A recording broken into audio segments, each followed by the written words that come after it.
What's next for Errol Spence? Well, as you know already, he's gonna be fighting Ugas for the WBA. Um, More than likely, he should spank Ugas and probably end up having three belts. And then the next fight should be Bud Terrence Crawford. There shouldn't be no in between. And maybe spank Keith Thurman somewhere. Maybe spank Keith Thurman somewhere up in the mix. Maybe later on in the year. But I don't think that'll happen because as much as people don't want to believe it, Keith Thurman might still be a threat to Errol Spence. Who knows? He could still be a threat. And then I'll throw a wrench in everything, man. If Keith Thurman was to take all the belts from Errol, so that's why I don't see that happening. That'll probably happen after the Bud fight. If Errol decides to stay in the division after the Bud fight, depending on how it goes, I still think he's gonna leave the 147 after the Errol after the Bud. I think Terrence Crawford fight is gonna be his last fight at 147. But as it stands now, there is not many boxers that are going to be able to beat Errol Spence in the welterweight division. This is not. None of the lower comp is beating him. The bottom of the top 10 ain't beating him. Now the top 5, he done beat a few of them already. He beat I gotta get the rankings. I'm not sure if Sean Porter's I know Sean Porter's in the top 10. I don't even think he's in the 5 no more though. The top 5 guys, and when I mean lower level comp, I mean as far as the lower rankings. Just because somebody's in the lower level, lower ranking doesn't mean that they're lower competition. Put it like that. Now you got there's some threats to Errol, and a lot of people is not going to believe in it. They're not going to believe that's true, you know. But listen, Errol's a man. He's a human. He can be beat like anybody. But there's not many people that's going to beat Errol in this division. He already spanked Danny. He got off the win with Sean Porter. He beat Kell Brook. You know, he beat Lamont Peterson. He beat some other folks. So the only ones that's gonna give Errol Spence some wreck is gonna be Jaron Ennis, man, and Terrence Crawford. That's it. I don't even think Virgil Ortiz is seeing Errol Spence. He probably is a close third runner up, but there's only two dudes that I think that will give Errol Spence problems or a good fight, and that is Jaron Ennis and Terrence Crawford. But there's some things that Jaron Ennis probably got to work on. But I think Jaron Ennis could fucking hang with Errol. Jaron Ennis got good feet, bro. Just watch the fucking dude, man. That's a special dude right there. Yo, Jaron, if you watching, bro, you a bad motherfucker, dog. I love Jaron Ennis, man. I love his fights. I go back, I watch his fights at least. I can go back and watch his fights 2 times in a row. I love his fights, dude. He's on my list because I got a top 10 favorite boxers. Jaron Ennis already made it there on that list, dog. He's an excellent fighter. But I don't know if he beats Errol yet, but it's a high probability that he give Errol some problems, yo. Terrence Crawford definitely gives Errol some problems.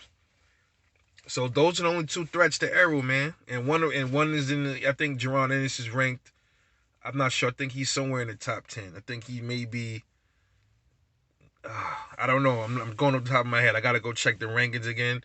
He might be what 9. I could be wrong. I gotta go double check the WBC and the other rankings too for the other sanctioning bodies. But that's it. And then he moves up from there. If you fight Bud, he did say he had 2 or 3 more fights in the division. So I look at it like this. Those fights are going to end up being these people. This is why I think he's going to end up fighting for these last 3. If it's 3 fights he got left at 147, it's going to be Terrence Crawford. It's going to probably end up being Boots. I don't know. I just got a gut feeling it's going to be Jaron Ennis. It might be some kind of I thought Errol, his mandatory was, I don't even remember the dude's name, man. I think he got to fight his mandatory first. And then he'll probably get ready to fight Ugas. and then it's gonna be Terrence Crawford. That's probably how it's gonna go, man. I don't think it's gonna fight Boots. If he does, that'll be something. That'll be a surprise to us. It might even be Keith Thurman somewhere. Who knows? I think Keith Thurman and Boots are possibilities. I don't think it's a high probability, but it's you can put a question mark over the Boots and the Keith Thurman fight. But I definitely it's gonna be Terrence Crawford. Definitely Udinese Ugas. And the dude, I can't pronounce his name, who his mandatory was. So those might be the 3 fights left for Errol at 147, and then he's gonna go up to 154. And I guess the way Errol thinks, he like jumping right into the fire, man. Who knows, man? He might get up in there. His first opponent might be like a J Rock or a fucking a Tony Harrison or somebody like that. I think he spanks. Tony Harrison will give Errol a good fight though. You sleep on Tony Harrison, bro. That's another one of my. I love Tony Harrison. I like him. He's on my top 10. I like him, bro. I like Tony Harris. I like how he fight. He's a good fighter. He just if he had crazy power, that dude he would have fucking put Jamal. He would have put Jamel Charlo on his ass, man. He definitely beat Jamel. That first fight was close, and I think he edged it out on Jamel slightly, not by much though. Second fight though, he was fucking beating Jamel, bro. He was fucking Jamel up in that fight. Until like I said, these people you get cocky. You start doing a lot of that showboating shit, and then he got his ass knocked out. I could have told a nigga that. I'm looking at him like, bro, stop. I'm watching that fight. I'm like, yo, Tony, what the fuck? Put your hands up. What are you doing, bro? Stop the showboating. Keep your strap first. Defend your fight. Defend your belt. And then when you win, do all that showboating after that. Stay focused. And then I saw it coming, dude. I was saying that, and he got his ass knocked out. You know what I mean? But I think that would be a good fight for Errol. Got Lubin, Banana. You got all of them. That's a good fight for Errol too. I think Errol stops Banana though. Not stop. I think he beats Banana. So yeah, Errol definitely got his work cut out for him up there. 154. Got some guys up there that give Errol some rep. I don't see a whole lot, but some. Definitely I see some up there. He might be able to handle a lot of the top 5 up there at 154 right off the rip. Errol like jumping right into that fire, so you gotta respect that.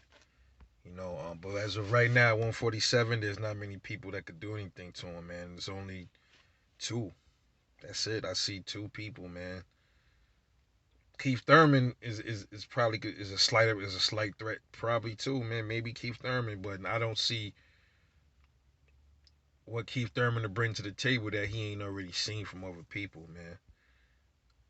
So that's why I would say Keith Thurman is like maybe is like a lower of a threat than the other 2. I would still put Thurman up there, but as a close third runner up as being a threat towards Spence. But definitely Crawford is the first threat, is the biggest threat right now, and then Jaron Ennis is right there behind Terrence Crawford, man. Let me know what y'all think. Get at me, drop a comment. I'm going to catch y'all later on the next one, man. Watching Rebel Life Boxing.